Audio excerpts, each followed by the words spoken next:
මේ ලෝකේ බෞද්ධයෙක් වෙන එක තරම් අමාරු වැඩක් වෙන කොහෙවත් නැහැ. ලෝකේ තියෙන අමාරුම වැඩේ මොකක්ද කියලා ඇහුවොත් බය නැතුව කියන්න තියෙන බෞද්ධයෙක් වෙන එක කියලා. බෞද්ධයෙක් වෙන්නේ තරම් අමාරුයි. හේතුව බුදුරජාණන් වහන්සේට කීකරු වෙලා භාග්‍යතුන් වහන්සේ මඟ පෙන්වපු හැටියටම කටයුතු කරන අයට විතරක් මේ ලෝකේ බෞද්ධ කියලා කියනවා. බුදුරජාණන් වහන්සේට විරුද්ධ වෙලා බුදුරජාණන් වහන්සේට එරෙහි වෙලා භාග්‍යතුන් වහන්සේගේ අවවාදයට පිටුපාපු කාටවත් මේ ලෝකේ බෞද්ධ කියන්නේ මේ ලෝකේ බෞද්ධයෝ ඉන්නේ ඊටාම සීමිත පිරිසයි. හැබැයි මේ සීමිත පිරිස මොනතරම් වාග්යවන්තද කියන කාරණාව නම් දන්නේ.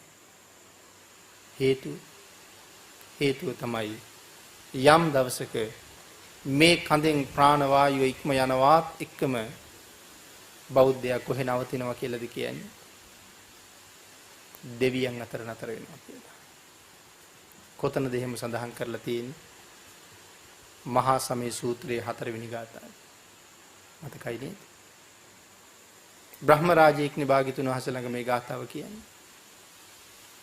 යේකේච බුද්ධං සරණං ගතාසේ යමෙක් බුදුන් සරණ ගියා නම් නතේ ගමිස්සන්ති අපාය භූමින් යන්නේ නෑ කවදාවත් අපායක. පහාය මානු සන්දේහං මනුස්ස කයින් ප්‍රාණ වායුව ඉක්ම යනවාත් එක්කම දේව කායං පරිපූර්ණසන්ති සම්පූර්ණ කරන්නේ දෙව් පිරිසයි. මේ බෞද්ධයා සතු පරමලාභයයි. ඒක ලබන්න පුළුවන් උතුම් ආත්මයක් අරගෙන ඉපදුනා කියලා කියන්නේ සංසාරේ මොනතරම් පුණ්‍යවන්ත වෙන්නේ ඇද්ද? මෙතෙන්ට එන්න මේ සංසාරේ ඔබ වියදම් කරපු තරම් අද මතක නැහැ. මතකයි නම් අපි ওই අවස්ථාව මග අරගන්නෙත් නැහැ. මහා පුදුම විදිහට වියදම් කරන්න ඇති ඔතෙන්ට එන්න. අද ඒක ගැන හිතුවේ නැතුවට. මොනවද වියදම් කරලා තියෙන්නේ? පෙර කරපු පින් වියදම් කරලා තියෙන්නේ. පෙර කරන ලද පින් ඇති බව මංගල කාරණාව. එහෙම නේද මංගල සූත්‍රයේ තියෙන්නේ? පෙර කරන ලද පින් ඇති බව මංගල කාරණාව. පුබ්බේච කත පුඤ්ඤතා. එහෙනම් ඒ උතුම් තැන හිටපු නිසා පෙර බොහෝ පින් කරපු නිසා මනුස්ස ජීවිතයක් හම්බුණා. නැත්තම් ධර්මයේ හැටියට අද මනුස්ස ලෝකයේ ඉන්න කෙනෙක් මැරිලා ගියහම ආය අවුරුදු කෝටි ප්‍රකෝටි ගානකින්වත් ලේසියෙන් නම් මනුස්ස ජීවිතයක් හොයන්න පුළුවන්ද? ඒක බෑමයි. ඒක සූත්‍රයක් තියෙනවා ත්‍රිපිටකයේ මනුස්ස චුති කියලා. මං හිතන්නේ හුඟක් දෙනා අහලා තියෙනවා භාග්‍යතුන් වහන්සේගේ උපමාව මොකක්ද කියලා. මේ මහ පොළොවේ වැලි ටිකක් ශ්‍රී හස්ත ධාතුවේ නියපොත්ත මතට අරගෙන භික්ෂූන් වහන්සේලාට පෙන්නලා අහනවා මහණෙනි මගේ මේ නියමත තියෙන වැලි ප්‍රමාණයද වැඩි මහ පොළොවේ වැලිද වැඩි කියලා. ස්වාමීනි මහ පෘථිවියේ වැලි නම් කොයිතරම්ද? නියමත තියෙන්නේ එයින් කොයිතරම් ස්වල්ප ප්‍රමාණයක්ද? ඒ ස්වල්ප බව කියන්නවත් බෑ කොහොමද? භාග්‍යතුන් වහන්සේ දේශනා කළා මහණෙනි මේ ලෝකේ ජීවත් වෙන මිනිස්සු මැරිලා ගිහිල්ලා ආපහු සුගතියට එන්නේ මේ නියපොත්ත උඩ තියෙන වැලි ප්‍රමාණයටත් වඩා අඩු පිරිසයි කියලා. නියපොත්තේ ප්‍රමාණය කියලා කියවනම් ඒත් අපට සතුටුයි. ඊටත් අඩු ප්‍රමාණයයි කියලා සඳහන් කරාම මහ බීතියට පත්වන කාරණාව තමයි මේ සූත්‍ර අට කතාවෙන් කියන කාරණාව. අට කතාවේ කොහොමද කියන්නේ? මුළු නියපොත්ත උඩම වැලි තියාගත්තේ නැහැ කියලා. එහෙනම් කොහෙද වැලි තියාගත්තා කියලා කියන්නේ? අපේ නියපොත්ත මේ ඇඟිල්ලේ යම් තැනකින් මතුවෙලා ඉස්සරහට දික් වෙලා ඇවිල්ලා ඇඟිල්ල ඉවර වෙනවා නියපොත්ත ඉස්සරහට යනවා. එහෙම නියපොත්ත ඇඟිල්ල පහු කරලා යනකොට අපි කරන්නේ කපන එක. කපනකොට නියපොත්ත මස් වලට ඇලිලා තියෙන්නේ. ආන්ගේ ඇලිච්ච තැන කැපුණාම තුවාල වෙන හින්දා මේ නූලක ප්‍රමාණයක් ඒකට ඉතුරු කරලා තමයි අපි කපන්නේ. ඊට පස්සේ ඇඟිලි ටික දිගෑරලා බලහම නියපොත්තේ මස් වලට ඇලිච්ච කැල රතු පාටට පේනවා. අපි අර ඉතුරු කරලා කපාපු ටික සුදු පාටට පේනවා. පුදුමේ කියන්නේ වැලි තියාගත්තා කියන්නේ ආන්ගේ සුදු පාට ටිකේ විතරයි. ඒ චුට්ට පෙන්නලයි කියන්නේ මීටත් වඩා සුළු පිරිසයි ආයෙ සුගතියට එන්නේ කියලා. එහෙමනම් මනුස්ස ජීවිතයක් ලබනවා කියන එක කොයි තරම් දුර්ලභද කියන කාරණාව. පින්නතේ මේ කාරණාව හොඳටම හිතන්න ඕනේ. මොනවද වියදම් කළා කියලා කිව්වේ? පෙර කරපු පින් වියදම් කළා මේ ජීවිතේ ගන්න. මේ කාරණාවම සාකච්ඡා කළොත් ලේසියෙන් ඉවර කරන්න බැරි මානයකට අපි යනවා. නමුත් අවස්ථාවේ වටිනාකම තේරුම් අරගන්න ලැබිච්ච ජීවිතයේ වටිනාකම බොහොම කෙටියෙන් සිහිපත් කරන්න මම මේ කරුණ පැහැදිලි කරන්න හිතුවේ. මනුස්ස ජීවිතයක් කොයිතරම් වටිනවද කියන එක. ඒකට පෙර කළ පින් කොච්චර වියදම් කළාද කියන එක. ආන් ඒ පින් වියදම් කරපු හැටියට තමයි අපිට මේ ජීවිතයේ අංග සම්පූර්ණව හම්බ වෙලා තියෙන්නේ. හැබැයි දැන් අංග සම්පූර්ණ ජීවිතයක් ලැබුණා කියලා කියන්නේ හොඳට අත දිගෑරලා වියදම් කරලා තියෙන හින්දා. තියෙන ටික අත දිගෑරලා වියදම් කරපු නිසා දැන් තිබිච්ච හුඟක් ඉවර වෙලා තියෙන්නේ. ඒ හුඟක් වියදම් කරලා මේ වටිනා ජීවිතය අරන් තියෙන්නේ. කෝටි ගාණක් වියදම් කරලා වටිනා වාහනයක් අරන් එනවා. ජීවිත කාලේ හම්බ කරපු විශාල මුදලක් එතකොට දැන් ඉවරයි. බොහොම ටිකයි ඉතුරු වෙලා තියෙන්නේ. අපිත් ඒ වගේ. අංග සම්පූර්ණයිනේ ජීවිතේ. ඇස් පේනවා, කන් ඇහෙනවා, කතා කරන්න පුළුවන්, ඇවිදින්න පුළුවන්. මේ සියලුම ඉන්ද්‍රියන් බොහොම හොඳින් තියෙනවා. මානසිකත්වයත් හොඳින් තියෙනවා. සමහර අයට ඉන්ද්‍රියන්ගේ අඩුපාඩු තියෙනවා. ඒ වියදම් කරන්න මදි වෙච්ච හින්දා අඩුවට හම්බ වෙලා. අපිට එහෙම වෙලක් නැහැ. එහෙනම් දැන් ඉතින් ප්‍රයෝජන ගන්න එපායි. බැංකුවේ තියෙන සල්ලි ටික ඔක්කොම අරගෙන ගේ හැදුවා. දැන් ඉතින් ගේ හැදුවා කියලා ඉඳලා හරියන්නේ නැහනේ. දැන් ගේ ආපහු පිළිසකර කරන්න වෙනවා. වෙන වෙන කටයුතු වෙනවා. ගත්ත මුදල් ටික ඉක්මනට ආයෙ බැංකුවට පුරවන්න වෙනවා. මහ බෝසතාණන් වහන්සේ පින් කරපු හැටියට අපිටත් පින් කරන්න කියලා දේශනා කළේ. මහ බෝසතාණන් වහන්සේ පින් කරපු හැටි ලක්කන සූත්‍ර අට කතාවේ හරි ලස්සනයි. ඒ පින් කරපු හැටි වචන 4කින් පින්නතුනි දේශනා කරලා තියෙනවා. කටත්තා, උපචිතත්තා, උස්සන්නත්තා, විපුලත්තා. පින් කරන්න ඕනේ. කටත්තා. උපචිතත්තා නැවත කරන්න ඕනේ. නැවත කරනකොට උස්සන්නත්තා ඉස්සිලා පේනවා. අපි බොරළු කැටයක් ගෙනල්ලා මේ වැලි ගොඩේ දැම්මහම අපිට ඒ බොරළු කැටේ පේන්නේ නැහැ වැලි වල යට යනවා. හැබැයි එතෙන්ට බොරළු කැට 10ක් 15ක් 20ක් 25ක් දාපුවාම යට යන්නේ නැහැ. දැන් පොඩි බොරළු කන්ද 100ක් හමාරක් 1000ක් 10000ක් දාහම දැන් ලොකු බොරළු කන්ද. එහෙනම් කටත්තා කරන්න ඕනේ. උපචිතත්තා එකපාරක් කළා කියලා ඉඳපා නැවත කරන්න ඕනේ. එහෙනම් එතෙන්ට ආය ඒ පින්කම එකතු වෙනකොට උස්සන්නත්තා ඒක ඉස්සිලා පේනවා. එතකොට අපි එක පින්කමද ජීවිතේ කරන්නේ? පන්සිල් රකින්නවා, අටසිල් ගන්නවා, දන් දෙනවා, දුගී මගී යාචකයන්ට දෙනවා, තිරිසන්නුන්ට දෙනවා, මල් පහන් පූජා කරනවා. මේ ආදී කොච්චර දේවල් අපි කරනවද? එහෙනම් නැවත එක જાතියේ පින්කම් කරලා ශ්‍රේෂ්ඨ මනුස්ස ජීවිතය අරගත්ත අපිට නිවන් දක්න තුරු මේ ජීවිතයේ අඩුපාඩුවක් නැතුව ගමන් කරන්න භාග්‍යතුන් වහන්සේ දස දාන වස්තුකුත් දස පුණ්‍ය ක්‍රියාවකුත් පෙන්නනවා. ආන්ගේ කාරණා ටික සම්පූර්ණ කරලා හැම එකක්ම විපුලත්තා කිව්වේ මොකද දැන්? මරණ මංචකයට වෙලා බලනවා මං කරපු පින් දිහා. කඳුකර ප්‍රදේශයකට ගිහිල්ලා බලහම හැම පැත්තෙම පේන්නේ කඳු. කඳු මුදුන් ඈතින් ඈතට යායක් වාගේ පේනවා. දැන් අර දස පුණ්‍ය ක්‍රියා දස දාන වස්තුන් සම්පූර්ණ කරලා මරණ මංචකයට වෙලා කල්පනා කර කර ඉන්නකොට මං කරපු පිං පේන්නේ අර ඉස්සිලා කඳු මුදුන් පේනවා වාගේ පිං යායක් පේන්නේ මට. කවදාවත් දුගතියට යනවද? අමතක කරන්න එපා. ඒ වාගේ නැවත පිං කෙරුවා මිසක් හරියට භාග්‍යතුන් වහන්සේ කී කරුණේ නැති හින්දා පිං එක්ක කලව මේ නැවත පවුත් කළා. නේ කොච්චර එපා කිව්වත් ආයි බොරුත් කිව්වා. නැවත මදුරුවන්ට හරි ගැහුවා. ආයි මොනවා හරි ටික හරි හොරකම් කෙරුණා. හැමදාම නැති වුණාට උත්සවයකට ගිහිල්ලා හරි උත්සව 10කට ගියහම මත් වතුර වීදුරු 10ක් අඩිය වැහෙන්න හරි ටික පෙවුණා. එහෙම නේද?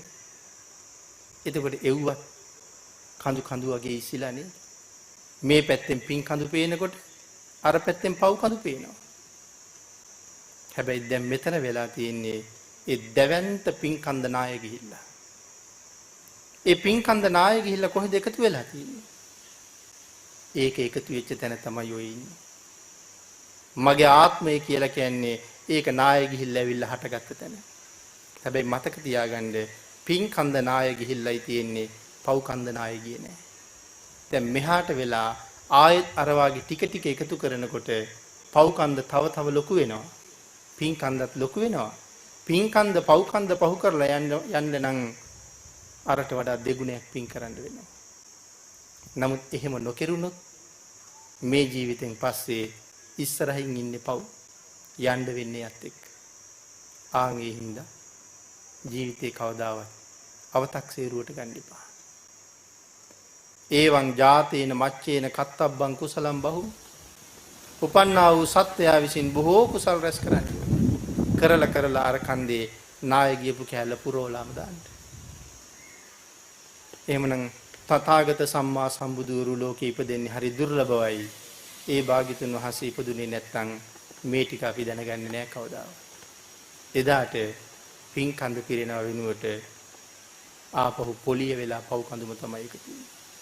එහෙනම් දුර්ලභ වූ භාග්‍යතුන් වහන්සේගේ උපත අපිට ලැබිච්ච මනුෂ්‍ය ජීවිතයේ කොයිතරම් ශ්‍රේෂ්ඨ දේ බුද්ධාන්තරයක. දෙවනි කාරණාව පින්නතේ දෙවනි දුර්ලභ පුද්ගලයා තමයි භාග්‍යතුන් වහන්සේගේම ධර්මයේ දේශනා කරන කෙනා මේ ලෝකේ පරම දුර්ලභයි කියලා දේශනා කළා. අපේ බුදුරජාණන් වහන්සේ කොතනවත් කිසිම ශ්‍රාවකයෙකුට අවසර දෙනවද තමන්ගේ වචන ධර්මයට එකතු කරන්න කියලා? ධර්මය විස්තර කරන්න විතරක් පුංචි අවසරයක් තියෙනවා. විත්තාරිතබ්බං. හැබැයි ඒ විස්තර කරන්න ඕනේ ධර්මයට අනුකූලව මිසක් ධර්මයෙන් පිටට ගිහිල්ලා නෙමෙයි. උදාහරණ ගේන්න පුළුවන් කාරණාව විස්තර කරන්න. හැබැයි ඒක ධර්මයෙන් පිටට යන්න බෑ. භාග්‍යතුන් වහන්සේගේ මාතෘකාව ඔස්සේ විතරයි සීමා සහිතව තමයි ඒක පැහැදිලි කරන්න පුළුවන් සීමාව ඇතුළේ ඉඳගෙන. ඒ නිසා භාග්‍යතුන් වහන්සේගේ ධර්මයේම තමයි මේ ලෝකයට දේශනා කරන්න කියලා භාග්‍යතුන් වහන්සේ දේශනා කළේ. සරියුත් මහරහතන් වහන්සේටවත් තමන් වහන්සේට අවබෝධ වෙච්ච දේ ශ්‍රාවකයට දේශනා කරන්න බුදුරජාණන් වහන්සේ ඉඩ තියලා නැහැ. ඉඩ දෙන්නේ නැහැ. ඒ කියන්නේ භාග්‍යතුන් වහන්සේ මහා අත්නොමතිකද? ඒකාධිපතිද? වැරදියට එහෙම හිතන්න එපා. එහෙම වුණොත් සිතුවිලි මාත්‍රයට පව් සිද්ධ වෙනවා. ඇයි භාග්‍යතුන් වහන්සේගේ වචනේ හැර වෙන කාගේවත් වචන ධර්මයට එකතු කරන්න එපා කියලා දේශනා කළේ? පින්නතේ සරියොත් මහරහතන් වහන්සේට අතීතය බලන්න පුළුවන් හැකියාවකුත් තියෙනවා. අනාගතය බලන්න පුළුවන් හැකියාවකුත් තියෙනවා. තමන් වහන්සේ කොයිතරම් කාලයක් පාරමිතා පිරුවද? ආන්ගේ පාරමිතා පුරාපු කාලයේ උන්වහන්සේට ආපහු බලන්න පුළුවන්.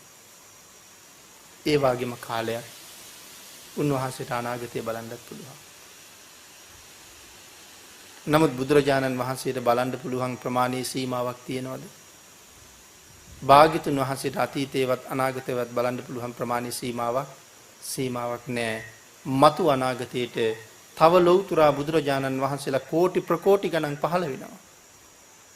ඒ පහළ වෙන බුදුරජාණන් වහන්සේලාගේ නම් මොනවද? ඒ බුදුරජාණන් වහන්සේලා පහළ වෙන්නේ කොයි විදිහටද? ලෞතුරා බුදු බව ලබනකොට සෙවණ ලබලා දෙන්නේ මොන මොන රුක්ෂයන්ද? කොච්චර කාලයක් උන්වහන්සේලා බෝධි මූලයේ වැඩ ඉන්නවද? දුෂ්කර ක්‍රියා කළොත් කොච්චර කාලයක්ද? අම්මා වෙන්නේ තාත්තා වෙන්නේ බිසව වෙන්නේ දරුවා වෙන්නේ කවුද? කෝටි ප්‍රකෝටි ගණන් අනාගතේ බුදු වෙන බෝසත්වරු ගැන මේ දැන් ඇස් දෙකෙන් බලාගෙන ඉන්නා වගේ දැක කියන්න තරම් මහා පුදුම හැකියාවක් සම්මා සම්බුදුරජාණන් වහන්සේට තියෙනවා. ඒක සරියුත් මහරහතන් වහන්සේට තියෙනවද? නෑ. එච්චර නෑ. එහෙනම් ධර්ම දේශනා කරන මම ධර්මයේ ශ්‍රවණය කරන ඔබ අපේ ස්වාමින් වහන්සේලාත් අපි කවදා නිවන් දකින්නවද කියන කාරණාව නම් අපි කවුරුවත් තාම දන්නේ නැහැ. ඒක සරියුත් මහරහතන් වහන්සේට පේන සීමාවටවත් පේන්නේ නැති වෙන්න පුළුවන්. නමුත් භාග්‍යතුන් වහන්සේ හොඳටම දන්නවා. මෙතන බොහෝම ධර්ම ගෞරවයෙන් ධර්ම ශ්‍රවණය කරන අපේ ස්වාමින් වහන්සේලා සියලු දෙනාම අහවල් භික්ෂුව නිවන් දකින්නේ අහවල් කාලී කියන කාරණාව භාග්‍යතුන් වහන්සේ දන්නවා. අහවල් සිල්මෑණියන් නිවන් දකින්නේ අහවල් කාලේ කියලා භාග්‍යතුන් වහන්සේ දන්නවා. අහවල් දායකයා අහවල් දායිකාව නිවන් දකින්නේ අහවල් කාලේ කියලා දන්නවා. ඒගොල්ලන්ටත් එදාටවත් ඒ නිවන් මඟ සාක්ෂාත් කරගන්න මෙදා ජීවිතෙන් පූර්ණේ වෙන්නේ කොයිතරම් කුසල් ප්‍රමාණයක්ද? ඒ ප්‍රමාණයත් භාග්‍යතුන් වහන්සේ දැනගෙන දේශනා කරලා තියෙනවා. තවත් ආත්ම අසංඛ්‍ය ගානකින් අපිට හම්බ වෙන නිවන වෙනුවෙන් අද අපි කරන යම් සුළු හෝ පූජාවක් තියෙනවා නම් ඒ පූජාවත් අනුකම්පාවෙන් බුදුරජාණන් වහන්සේ ඉවසලාමයි තියෙන්නේ. ඒක හින්දායි දේශනා කළේ භාග්‍යවතුන් වහන්සේගේ ධර්මයේ මිස වෙන කාගේවත් ධර්මයක් ලෝකයාගේ නිවනට හේතු වෙන්නේ නැහැ කියලා. සරියුත් මහරහතන් වහන්සේටත් ධර්ම දේශනා කරන්න පුළුවන් භාග්‍යවතුන් වහන්සේගේ මාතෘකාව වලින් පස්සේ. නමුත් ලෝකයේ අද මිත්‍යා දෘෂ්ටියක් තියෙනවා. ඒ ලංකාවේ මාර්ගඵලලාභීන් හිගයි කියලා සමහර අය කියනවා. ලංකාවේ මාර්ගඵලලාභීන් නැහැ කියලා අපි කවුරුවත් කියන්නේ සමහර අය කියනවා. ඒ මාර්ගඵලලාභීන් ලංකාවේ හිගයි කියලා කියන්නේ. ඒ සමහර අය කියනවා මේ ධර්මය තමන් පරිශීලනය කරලා තමන් අවබෝධ කරගෙන තමන් ඒක ප්‍රත්‍යක්ෂ කරගෙන තමන් ඒන් ප්‍රයෝජනයක් අරගෙන දහම් දේශනා කළේ නැත්නම් තමන්ට අවබෝධ වෙච්ච එක දේශනා කරන්න ඕනලු. මේ පොත්පත් කියවලා බණ කියලා හරියන්නේ නැහැ. තමන් අවබෝධ කරගෙන ඒක දේශනා කරන්න ඕනලු. එහෙම කරන්නේ නැති හින්දාලු ලංකාවේ මාර්ගඵලලාභීන් බිහි වෙන්නේ නැත්තේ. එතකොට අපේ භාග්‍යතුන් වහන්සේ දේශනා කළේ තමන්ට අවබෝධ වෙච්ච දේ ලෝකයට කියන්න යන්න එපා. තමන්ගේ භාවනා අත්දැකීම ශ්‍රාවකයට දේශනා කරන්න යන්න එපා කියලා.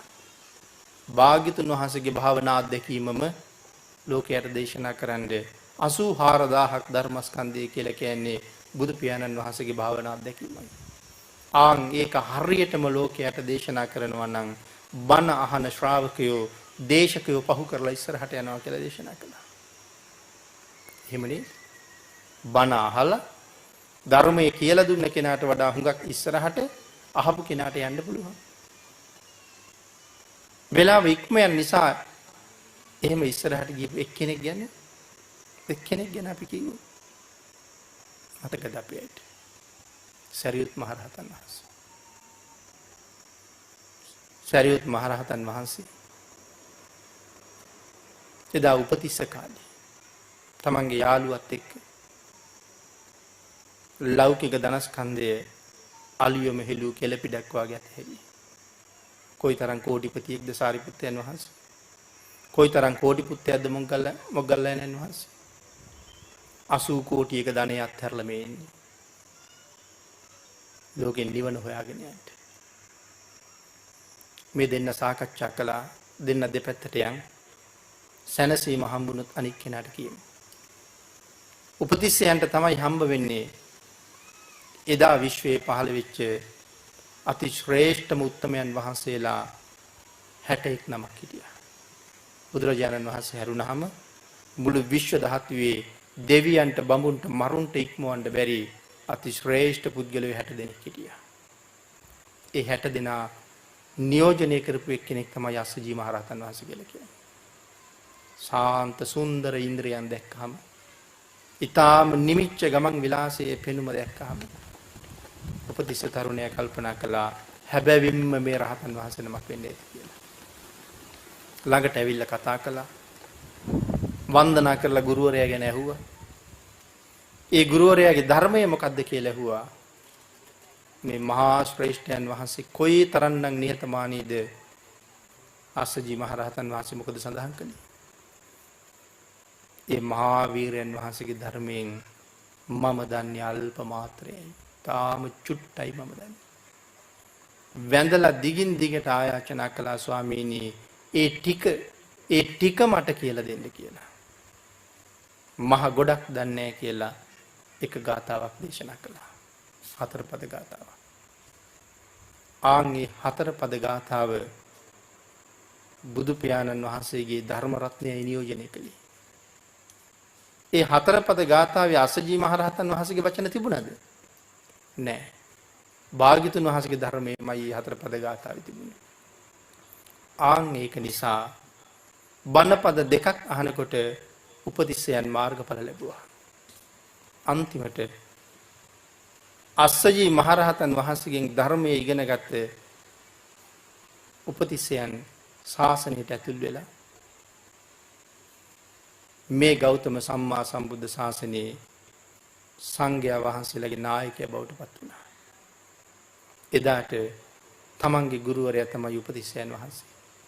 නමුත් උන්වහන්සේගේ ශිෂ්‍යයා තමයි ගෞතම සම්බුද්ධ ශාසනයේ සියලු සංඝයාගේ මුල ආසනයේ වාඩි වෙන්නේ. දැන් ගුරුවරයා පහු කරලා ශිෂ්‍යයා ගියේ නැද්ද? ආන් ඒකයි භාග්‍යතුන් වහන්සේගේ ධර්මයේම ලෝකයට දේශනා කරනවා නම් තියෙන විශිෂ්ටත්වය. දේශකයෝ පහු කරලා ශ්‍රාවකයෝ ඉස්සරහට යනවා. ඒක තමයි අපූර්වත්වය. ඒකයි දේශනා කළේ තමන්ට හැඟෙන එක දේශනා කරන්න එපා. භාග්‍යතුන් වහන්සේගේ වචනේ දේශනා කරන්න කියලා. එහෙම කරන ශ්‍රාවකයෝ හරි දුර්ලභයි කියලා සඳහන් කළා. බණ අහන අය වෙනතේ බණ අහන අය හරි දුර්ලභයි. ඒක අපි කොතන ගියත් දන්නවා. කොතන ගියත් දකිනවා. අපේ ගෙදරක පින්කම් ගෙදරකට ගියා 250ක් 300ක් 400ක් පින්කම් ගෙදර එකතු වෙලා ඉන්නවා. බණ අහන්න ඉන්නවා 50ක් 60ක් විතර. අනික් කට්ටිය ස්වාමින් වහන්සේ යනකම් පාරට වෙලා ඉන්නවා. හාමුදුරුවෝ වැඩියහම ඒගොල්ලෝ ආහාරයට විතරක් ගෙදරට එනවා. ආහාර අරගෙන ඒගොල්ලෝ ආපහු යන්න යනවා. හුඟක් අය. බණ අහන්නේ ටිකයි. එහෙනම් ඔය එක කාරණාවක්. හැබැයි මේ පුජ්‍යලයා බණ අහන තැනට ඇවිල්ලා තිසරණ පන්සිල් අරගෙන බණ ටිහිකුත් අහලා අර මිනිහගේ කෑම පිඟානත් අනුභව කළා නම් කෑම දුන්න මිනිහට කොච්චර පින්ද? තිසරණ පන්සිල් මත පිහිටලා හැම එක්කෙනාම එදා ඒ ගෙදරින් කෑම කෑවා. එහෙමනම් එක කෑම පිඟානකට දායකයට අනාගතයට ආත්ම කීයකට බඩගිනි වේදනා නිමෙනවද? ආත්ම කීයකට යා හම්බ කළා වෙනවද? තිසරණ පන්සිල් තියෙන කෙනෙකුට බත් වේලක් දුන්නොත් අනාගත ජීවිත අසංකේයයකට හම්බ කළා කියලා කියන්නේ. එහෙම කෑම පිඟන් 300ක් දානේ ගෙදර හැන්දෑවේ දුන්නා නම් නිවන් දක්නා ಜಾති දක්වා නිවන් දක්නා ಜಾති දක්වා ඔහුට ආයේ කවදාවත් සාපිපාසාදී දුගතියකට මුහුණ පාන්න ලැබෙයිද? එහෙනම් ලෝකයට මොනතරම් අනුග්‍රහ කරන්න පුළුවන්ද? නමුත් ලෝකේ බණ අහන අය හරි දුර්ලභයි. තිසරණ පන්සිල් නැත්තම් මේ ජීවිතෙත් මරණයත් එක්කම නිරේට තීරණය වෙනවා. ඒක තමයි ස්වභාවය. තිසරණ පන්සිල් නැත්තම් දැන් මරුණොත් යන්න තියෙන තැන තමයි සතර අපාය. මේ අපිට දැන් මරුණාම යන්න තියෙන තැන. ඔය කාරණාව හොඳට පැහැදිලි කරලා තිසරණ පන්සිල් මත ජීවිත පෝෂණය කරන්න කියලා අවවාද කරලා භාග්‍යතුන් වහන්සේගේ අනුශාසනාව පෙන්නලා ධර්ම දේශනා කළාට හොඳට අහගෙන ඉන්නවා. නමුත් එතනින් නැගිට්ටහම තිසරණ ගැනවත් පන්සිල් ගැනවත් කිසිම හැඟීමක් ආයේ නැහැ. එහෙනම් බණ අහන අය දුර්ලභයි. ඊටත් වඩා අහපු ධර්මය ප්‍රායෝගිකව ජීවිතයට එකතු කරගත් අය තවත් හුඟක් දුර්ලභයි පින්නතුනි. ඒ හතරවෙනියා තිසරණ පන්සිල්වත් අපි ගාව නැහැ. නමුත් දිගින් දිගට කරදර එන්න පටන් ගත්තාම අපි මොකද කියන්නේ? එතකොට අපි කියනවා දෙවියන්ටවත් පේන්නේ නැද්ද කියලා. මටමද මේ වදේ, මටමද මේ කරදරේ? එහෙම කියනව නේද? කියලා අන්තිමට දෙවියන්ටත් බයිනවා. ඔය කිව්වට දෙයියෝ කියලා જાතියක් නැහැ. එතකොට දෙයියෝ කියලා જાතියක් ඉන්නවා කියලා ධර්මයේ දේශනා කරපුවාම මේ මිනිස්සු දැන් ධර්මයටත් බයිනවා. බණ කතා අහනකොට සක්‍ර දේවේන්ද්‍රයන් වහන්සේ වෙස් මාරු කරගෙන ඇවිල්ලා පුණ්‍යවන්තයන්ට පිහිට වෙලා ගියේ පිහිටි ධර්මයේ තුල තියෙනවනේ. දැන් ඒ කතා මේ මිනිස්සු බණට අහලා තියෙනවා. නමුත් ඒ කතා මතක තියාගෙන දැන් බයිනවා. ඇයි ඒ මිනිස්සයාට එදා ඒ මිනිසුන්ට පිහිට වුණා නම් මේ අපේ දුක පේන්නේ නැද්ද? ඇයි දැන් සක්‍ර දෙවියෝ නැද්ද? එහෙම නිඳා කරන්නේ නැද්ද? නිඳා කරනවා. අන්තිමට බුදුරජාණන් වහන්සේටත් නිඳා කරනවා. එසේ මෙසේ පවක්ද රැස් කරනවා. සක් දෙවිඳු කියන්නේ තාරයන් වහන්සේ නම. අපි බණින වචනයක් ගානේ අපිටමයි පව් එකතු වෙන්නේ. ඇයි ඇත්තටම උන්වහන්සේලාට අපි පේන්නේ නැද්ද? පේනවා. හැබැයි ඉතින් මෙහෙම හිතන්නකෝ. අපි හුඟක් අය අන්තර්ජාලය පරිහරණය කරනවානේ. අන්තර්ජාලයට ගිහිල්ලා බලන්නකෝ ලංකාව දිහා. මොකද්ද පේන්නේ? ඉස්සරළම පේන්නේ කැලි. එහෙම නේද? උඩින් ගත්ත පින්තූරෙන් ඉස්සරළම අපිට පේන්නේ කොළ පාට කැලෑව.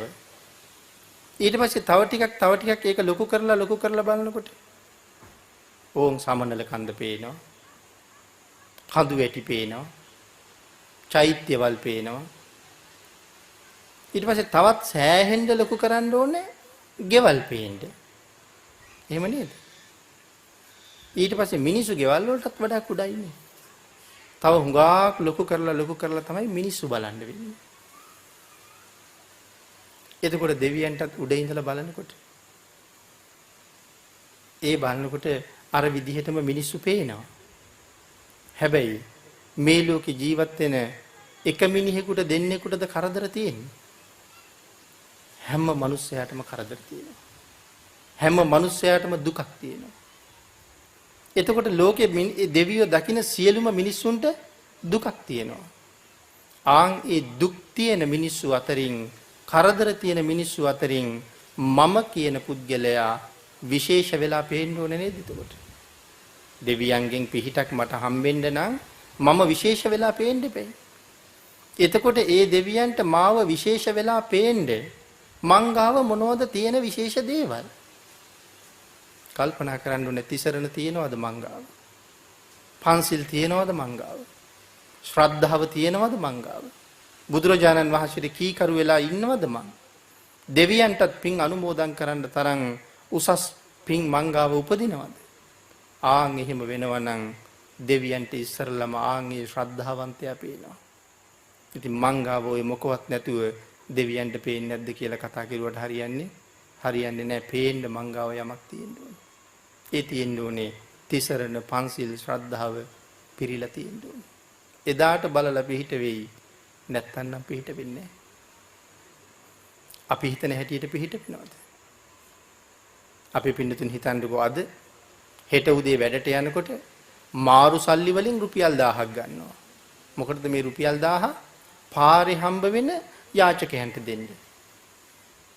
දැන් ඕකත් වාහනේ දාගෙන යනවා. දැන් වාහන පොලිමේ නතර කරලා තියෙන තැන්වල යාචකයෝ කී දෙනෙක් එනවද වාහනේ ගාවට? ඔය එන හැමෝටම අපි දෙනවද? හැමෝටම දෙන්නේ යම් යාචකයෙක් දිහා බලලා අපිට සතුටක් හිතුනොත් වීදුරුව පාත් කරලා කීයක් හරි දෙනවා. ඒ සතුට හිතෙන්නේ ඒ යාචකයා අපි ගාවට එනකොට hina වෙලා ඔළුව නමලා බැගෑපත් විදිහට එනකොට මට හිතෙනවා මොහුට කීයක් හරි දෙන්න ඕනේ කියලා. හිතුනොත් තමයි දෙන්නේ. නැතු රුපියල් 1000ක් ගත්තා කියලා ඔක්කොටම දීගෙන යන්නේ නැහැ. එහෙමනම් යම් කෙනෙක් අපිට සලකන්නේ කොහොමද කියන එක කවදාවත් අපිට තීරණය කරන්න බෑ. සලකන කෙනා තමයි දන්නේ කොහොමද සලකන්නේ කියලා. එහෙනම් අපිට සලකන්නේ ඕහොන්නේ කොහොමද කියලා දෙවියෝ දන්නවා. අපෙන් දෙවියෝ සතුටු වෙනවා නම් අපිට සලකනවා මිසක් එහෙම නැත්නම් සලකයි කියලා හිතන්න එපා. ඒ හින්දා ඒ ආර්යයන් වහන්සේලාට සතුටු වෙන්න පුළුවන් විදිහට අපි ජීවත් වෙන්න උත්සාහ කරමු. අන්තිම කාරණාව කතඤ්ඤු කතවේදී දුර්ලභ පුද්ගලෝ ලෝකස්මි. කළගුණ දන්න කළගුණ සලකන අය ලෝකේ හරි දුර්ලභයි. හරි විරලයි. ඔය කාරණාව කතා කරන්නත් දීර්ඝ කාලයක් ඕනේ. අම්මට තාත්තට සලකන අය දුර්ලභයි. තමන්ගේ ගුරුවරයාට සලකන අය දුර්ලභයි. ආචාර්යවරුන්ට සලකන අය දුර්ලභයි. තමන්ට උදව් උපකාර කරපු අයට සලකන අය දුර්ලභයි. කළගුණ දන්න කළගුණ සලකන අය ලෝකේ පරම දුර්ලභයි. මේ ලෝකයේ පහළ වෙච්ච අන් සියලු දෙනාටම වඩා කළගුණ දන්නෙත් කළගුණ සලකන්නෙත් කවුද? බුදුරජාණන් වහන්සේ. හොඳටම කළගුණ දන්න කෙනා භාග්‍යතුන් වහන්සේ. හොඳටම කළගුණ සලකන කෙනා භාග්‍යතුන් වහන්සේ. දේශනා කළේ යම් දවසක යම් කෙනෙක් වතුර උගුරක් දුන්න නම් මැරෙන්නතුරු ඒ පුද්ගලයා අමතක කරන්න එපා කියලා. ඒ භාග්‍යතුන් වහන්සේගේ දේශනාව. එහෙනම් භාග්‍යතුන් වහන්සේ කළගුණ සලකන්න කියලා කියපු විදිහෙන් අපි අද ඉන්නේ කොච්චරනම් ඈතද? එහෙනම් අපිට කාල වේලාවට අනුව අපි භාග්‍යතුන් වහන්සේ කළගුණ සලකපු හැටි ටිකක් සාකච්ඡා කරමු. බුදුරජාණන් වහන්සේ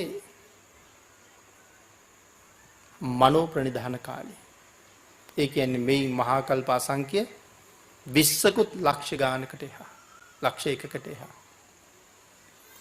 ඒ මනෝ ප්‍රනිධාන කාලේ උන්වහන්සේට යම් කෙනෙක් උදව් කළා නම් මමත් බුදු වෙනවා කියලා කටින් කියපු වාක් ප්‍රනිධාන කාලේ ඒ බුද්ධත්වයේ වෙනුවෙන් යම් කෙනෙක් උදව් කළා නම්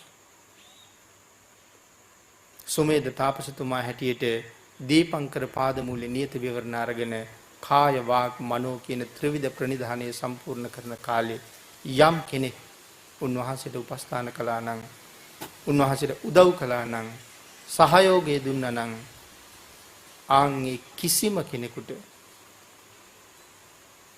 පිහිට නොවී හිටියද බුදුරජාණන් වහන්සේ? අමතක කළාද කිසි කෙනෙක්? අමතක කළේ නැහැ. අතීතයේ කෝටි ප්‍රකෝටි ගණන් උන්වහන්සේට උදව් කරපු අයට පිහිට වුණා. උන්වහන්සේට උදව් කරපු අය තාම පහළ වෙලා නැතුව මනුස්ස ලෝකෙ දිව්‍ය ලෝකවල ඇති. සමහර අය නිරයවල් වලත් ඇති. බෝසතාණන් වහන්සේට උදව් කරපු අය. මේ බුද්ධ කාලෙත් එහෙම හම්බ වුණා. හුඟක් අය. අපේ අහලා තියෙනවද අර ධම්මරුචි භික්ෂුවගේ කතාව? සුමේද තාපසතුමාගේ ශිෂ්‍යෙක් ධම්මරුචි කියන්නේ. ඍෂි ප්‍රෞජ්‍යාවෙන් Taman ළඟ පැවිදි වෙලා හිටපු ශිෂ්‍යෙක්.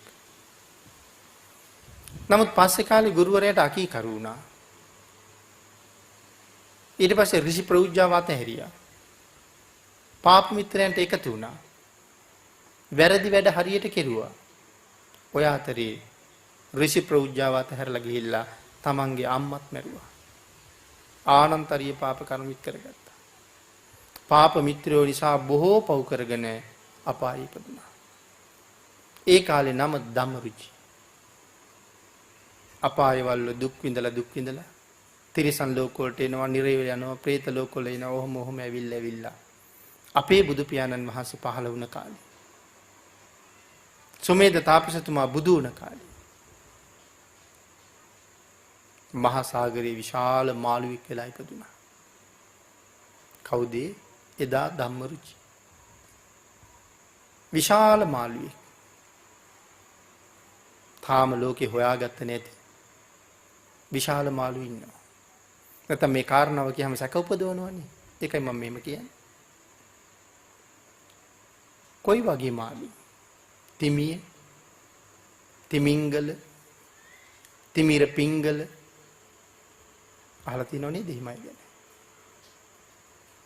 මේ තිමිර පිංගල මේ මත්ස්‍යයා කොච්චර ලොකුයි කියලා කියනවාද?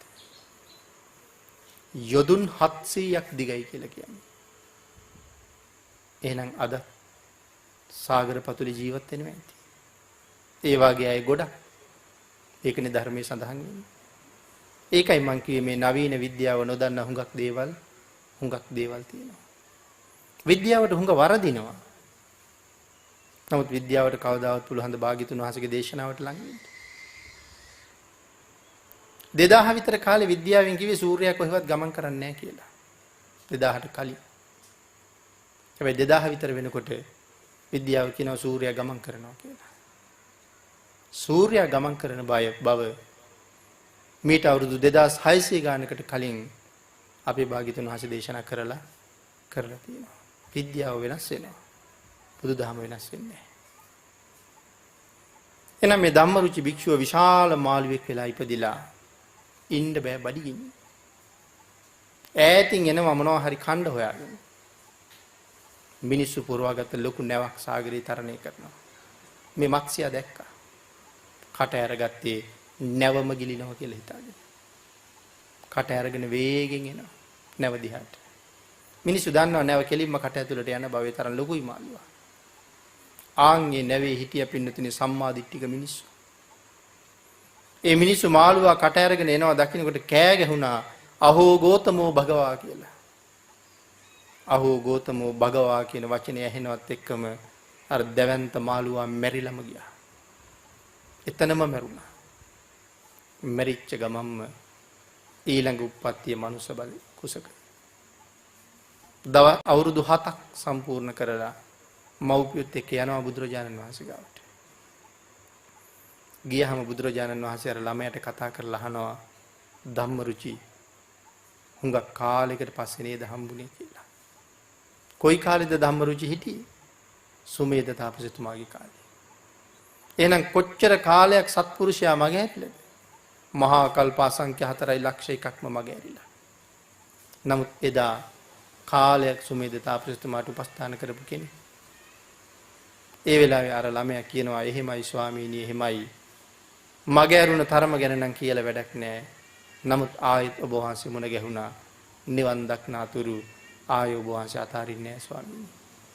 එහෙම කියලා මේ ළමයා අපේ භාග්‍යතුන් වහන්සේ ළඟ මහාන වෙලා රහත් වෙනවා.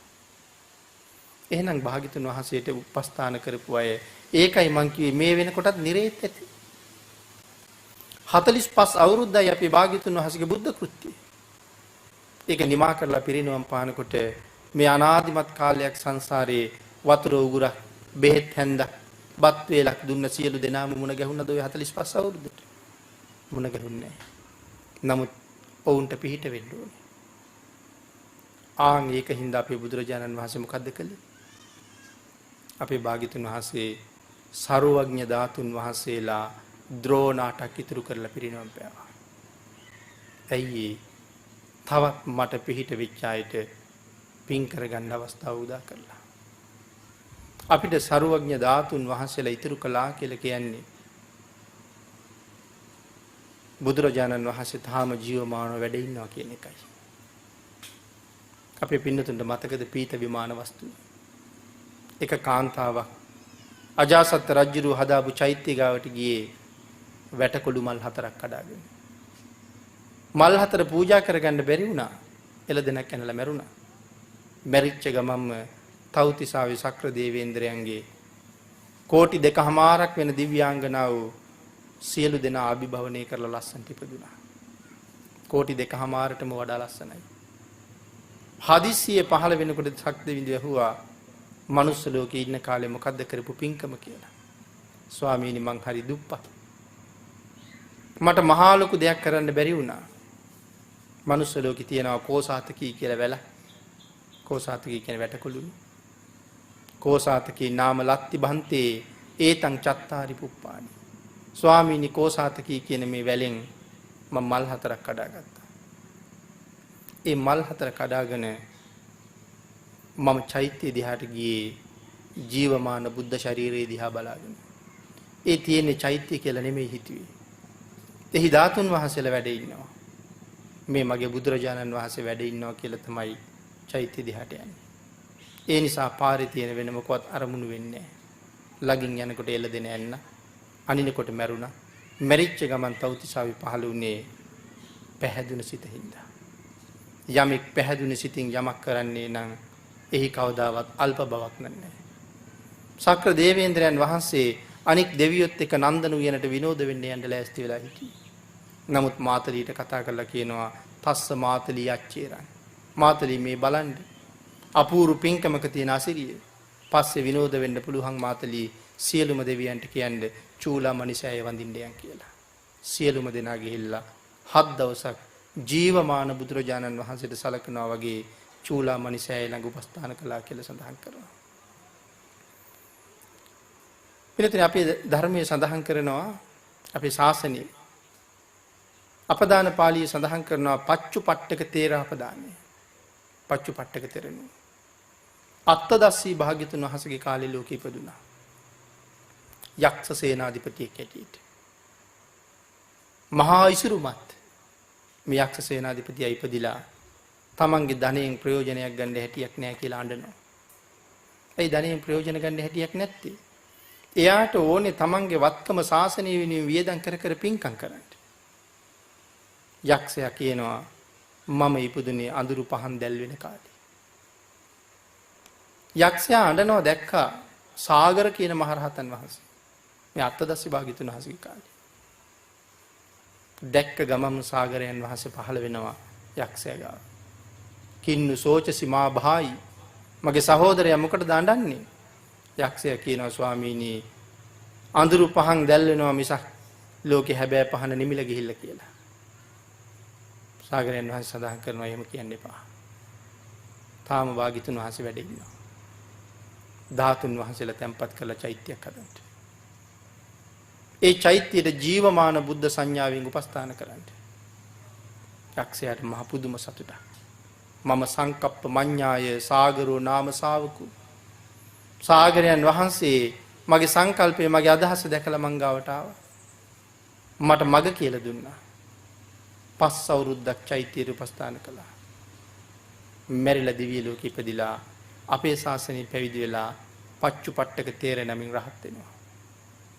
එහෙමනම් අපේ භාග්‍යතුන් වහන්සේ අපිට ධාතුන් වහන්සේලා ඉතුරු කරලා පිරිනිවන් පෑවේ ඒ කෘතගුණ සැලකීම වෙනුවෙන්මයි. ඒ කියන්නේ භාග්‍යතුන් වහන්සේ තාම අපිට අනුකම්පාවෙන් වැඩ ඉන්නවා. ධර්ම දේශනාවට තියෙන කාලය නිමා වෙන නිසා මීට වඩා මම මේ කාරණාව විස්තර කරන්නේ මේ ලෝකේ අනික් කාටවත් නොලැබිච්ච අපිට විතරක් ලැබිච්ච බුදුරජාණන් වහන්සේගේ අසීමාන්තික කරුණාව. මොකක්ද ඒකට හේතුව? කොහොමද එහෙම කියන්නේ? ද්‍රෝණ 8ක් අදිෂ්ඨාන කරපු අපේ බුදුරජාණන් වහන්සේ විශේෂ ධාතුන් වහන්සේලා 7 නමක් අදිෂ්ඨාන කළා. මේ ද්‍රෝණ 8 කෝටි ලක්ෂයක් සක්වල පුරා බෙදෙනකොට අර විශේෂ 7 නම මේ මංගල සක්වලෙන් එහාට යන්න එපා කියලා අදිෂ්ඨාන කළා. ඒ විශේෂ ධාතුන් වහන්සේලා 7 නම සතර දළදා වහන්සේලා දකුණු සහ වම් අකු ධාතුන් වහන්සේලා දෙනම සර්වඥයන් වහන්සේගේ විශාලතම ධාතුන් වහන්සේ වෙච්ච ලලාට ධාතුන් වහන්සේ මේ සක්වලට විතරයි. සතර අපායට ධාතුන් වහන්සේලා වඩින්නේ නැහැ. සක්වලක් කියන්නේ ලෝක 31ක්. එහෙනම් තව ලෝක 27යි තියෙන්නේ. දෙවියන්, බඹුන්, මිනිසුන් සහිත ලෝකේ ඒ මනුස්ස ලෝකයේ තුල තවත් ඊට කුඩා දිවයිනකට ඒ 7-9න් වැඩි ප්‍රමාණයක් තීරණය වෙනවා නම් ඒ දිවයින කොහොම දිවයිනක්ද කියන කාරණාව මේ ලෝකේ වෙන කාටවත් විස්තර කරන්න නම් තේරෙන්නේ නැහැ. නමුත් එහෙම දිවයිනක් මේ ලෝකේ තියෙනවා. එහෙ උපදින්න ලැබුණොත් අපිටත් මොනව කරගන්න බැරිද කියලා හිතෙන්නේ නැද්ද? එහෙමනේ. නමුත් එහෙම හිතුන මිසක් හුඟක් අය දන්නේ මේ ඉපදිලා ඉන්නේ දිවයිනේ කියලා. ඒ මහා ධාතුන් වහන්සේලා 7-9න් දලදා වහන්සේලා දෙනමක් ලංකා භූමියේ වැඩ ඉන්නවා. දකුණු අකු ධාතුන් වහන්සේ තූපාරාම චෛත්‍ය ගර්භයේ වැඩ ඉන්නවා. ලලාට ධාතුන් වහන්සේ සේරුවාවිල මංගල මහසෑය වැඩ ඉන්නවා. මේ රටේ මිනිස්සුන්ට අපාය කියන නමවත් ඇහෙන්න ඕනේ. සුගතියෙන් සුගතියට යන්න තරම් අප්‍රමාණ සසර පින් කරපු පිරිසක් තේරිලා බේරිලා ඇවිල්ලා මේ මහ පුණ්‍යවන්තී භූමියේ ඉපදිලා තියෙනවා. භාග්‍යතුන් වහන්සේ අපි වෙනුවෙන් හොඳටම කළගුණ සැලකුවා. උන්වහන්සේ අපිට කරපු උපකාරයට අපිට දක්වන්න තියෙනවා නම් උතුම්ම කෘතගුණ වේදිත්වයක් ඒ තිසරණ පන්සල්වත් ආරක්ෂා කරන එක. ආන් එතෙන්ට ගිහිල්ලා අපි භාග්‍යතුන් වහන්සේට කෘතගුණ සැලකන ශ්‍රේෂ්ඨ ශ්‍රාවක පිරිසක් බවට පත් වෙමු. ඒ සඳහා අපිට බුදුරජාණන් වහන්සේගේ ආශිර්වාදයෙන්ම ශක්තිය ධෛර්යය භාග්‍ය වාසනාව උදා වේවා කියලා සාදු කියලා ප්‍රාර්ථනා කරමු. පින්නතුනි අද මේ උතුම් වූ ධර්ම දේශනාව වැව්කන්ද ආරණ්‍ය සේනාසන පුණ්‍ය භූමියේදී සිදු කරන්නට යෙදුනේ. අපි මුලින්ම සිහිපත් කළ ආකාරයට ශ්‍රී කල්යාණී යෝගාශ්‍රම සංස්ථාවේ ප්‍රධාන අනුශාසකව වැඩ සිටි මහා කම්මට්ටානාචාර්ය අති ගෞරවනීය අපි සියලු දෙනාගේම ගුරු දේවෝත්තම නා වූනේ අවසරයි ශ්‍රී ආර්ය ධම්ම අනුනායක මාහිමිපාණන් වහන්සේ අපවත් වීමෙන් 3 වසරක් ගත වෙන මේ මොහොතේ උන්වහන්සේ ප්‍රාර්ථනා කළ උතුම් ලෞතර බුද්ධ රාජ්‍ය මුදුන්පත් කරගන්න පුරණ පාරමී සම්පූර්ණ කරගන්න ශක්තියක් දානය කිරීමක් වශයෙන් මේ මහා කුසල සම්පත්තිය උන්වහන්සේට අනුමෝදන් කරන්නයි. එහෙමනම් ශිෂ්‍ය භික්ෂුන් වහන්සේලා සදහවත් දායක පිරිස් සියලු දෙනාම රැස් කරගත්ත සියලුම පුණ්‍ය ධර්මයන් අති ගෞරවනීය ගුරු දේවෝත්තමයන් වහන්සේට අනුමෝදන් වේවා. උන්වහන්සේගේ උතුම් පාරමිතාව පූර්ණේ කරගන්න උන්වහන්සේට තව තවත් රත්නත්‍රි ආශිර්වාදය ලැබේවා. මේ කුසල් වල ආශිර්වාදය ලැබේවා.